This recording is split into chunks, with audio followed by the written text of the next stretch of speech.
महात्मा बसवेश्वर प्रबोधन सप्ताह गेली कित्येक दिवस आपण सर्व मंगळवेढेकर बसवप्रेमी या ठिकाणी प्रबोधन सप्ताहामध्ये सहभागी होतोय, कार्यक्रम घेतोय आणि आज या ठिकाणी त्या सप्ताहाचा सांगता समारोप म्हणजे संकल्प मेळावा होत आहे। त्यानिमित्त उपस्थित व्यासपीठावर आपल्या पंढरपूर मंगळवेढा विधानसभा मतदारसंघाचे आमदार आदरणीय समाधानदादा, त्याचबरोबर व्यासपीठावर उपस्थित आदरणीय डोबळे सर, भाजप जिल्हाध्यक्ष शशिकांत चव्हाण, त्याचबरोबर व्यासपीठावर उपस्थित मंगळवेढा नगर परिषदेचे उपनगराध्यक्ष भगत सर, मंगळवेढा नगर परिषदेच्या नगरसेविका सीमाताई भुर्जे, पंचायत समिती सभापती कवचाळे मॅडम, त्याचबरोबर उपस्थित व्यासपीठावरील संतोष मोगले, या ठिकाणी उपस्थित सर्व बसवप्रेमी। महात्मा बसवेश्वर यांनी सांगितलं की दगडाचा देव देव नव्हे, मातीचा देव देव नव्हे, वृक्ष देव देव नव्हे, सेतुबंध रामेश्वर आणि इतर क्षेत्रांचा देव देव नव्हे, तर देव कुठं आहे? देव तुमच्या अंतरी आहे। ज्यावेळेस समाजात आंतरजातीय भेदभाव व्हायचे, म्हणजे देवळात जाण्यासाठी ज्यावेळेस प्रत्येकांना संधी भेटायची नाही, देवापर्यंत जाण्यासाठी त्यांना अडवलं जायचं, त्यावेळेस महात्मा बसवेश्वरांनी सांगितले की बाबा देव तुमच्या गळ्यात बांधा आणि तुमच्या अंतरीच देव आहे असं समजा। तर 12व्या शतकात या महामानवाने स्त्री पुरुष समानता, जातीय भेद आणि समाजातील इतर प्रत्येक वंचित घटकांना त्यांनी न्याय देण्याचं काम 12व्या शतकात केलं।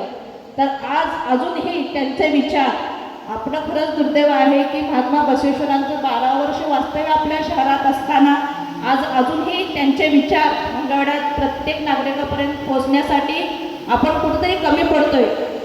स्मारक उभा करणे म्हणजे फक्त व्यवसायाला चालना देणे किंवा आपल्या आर्थिक व्यवस्था सुधारणे एवढंच नाही, तर महात्मा बसवेश्वरांचे विचार प्रत्येकाच्या घराघरात पोहोचवणं खूप गरजेचं आहे आणि त्यासाठी स्मारक उभा करणं गरजेचं आहे।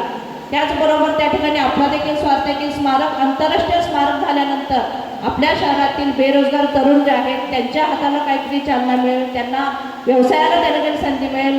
अनेक महिला बचत गटाचे काम करतात, त्यांना देखील व्यवसायासाठी संधी मिळेल। तर का थांबतोय हा विषय? 2016 साली प्राधिकरण समिती स्थापन झाली आणि त्याच्यानंतर मी पदावर असताना 1-2-3 वेळा मीटिंग होतात, फक्त मीटिंग बोलवतात, त्या ठिकाणी चर्चा होते, पण विषय पुढे जात नाही।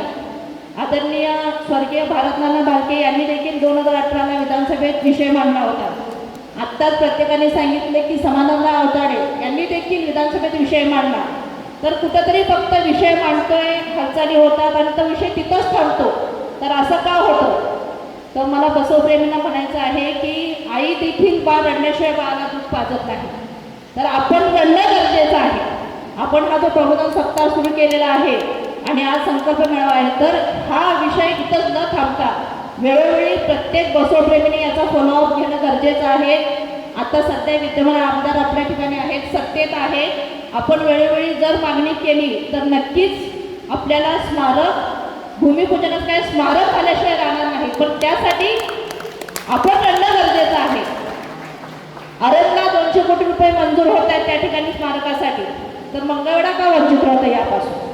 यासाठी आपण सर्वांनी एकजूट होऊन मिळून या ठिकाणी प्रयत्न करूयात। आत्ताच प्रशासकीय मान्यता महात्मा बसवेश्वर लायब्ररीसाठी आदरणीय समाधानदादा यांच्या मार्गदर्शनाखाली मिळालेली आहे।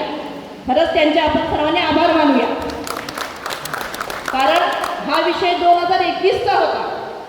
माझी शेवटची मीटिंग झाल्यानंतर आम्ही तो प्रस्ताव प्रशासकीय मान्यतेसाठी कलेक्टर ऑफिसला ठेवला होता, पण गेली 4 वर्ष हा विषय रखडत होता। का रखडला माहीत नाही, पण आमदार साहेबांच्या कृपेने आज त्याला 46 लाख रुपये मंजूर झालेले आहेत। तर असेच स्मारकासाठी देखील तुमच्या उपस्थितीत तुमच्या ह्याच्याने मंजुरी मिळावी आणि सर्व बसवप्रेमींना, सर्व मंगळवेढेकरांना, फक्त शहरालाच नाही तर पुन्हा मंगळवेढा ग्रामीण सर्वांनाच या ठिकाणी त्याचा आनंद घ्यावा आणि त्याचा लाभ व्हावा असे या ठिकाणी मी सर्व बसवप्रेमींच्या वतीने आमदार साहेबांना विनंती करते आणि या ठिकाणी मला बोलण्याची संधी दिली त्याबद्दल धन्यवाद। एवढे बोलून माझे 2 शब्द संपवते। धन्यवाद।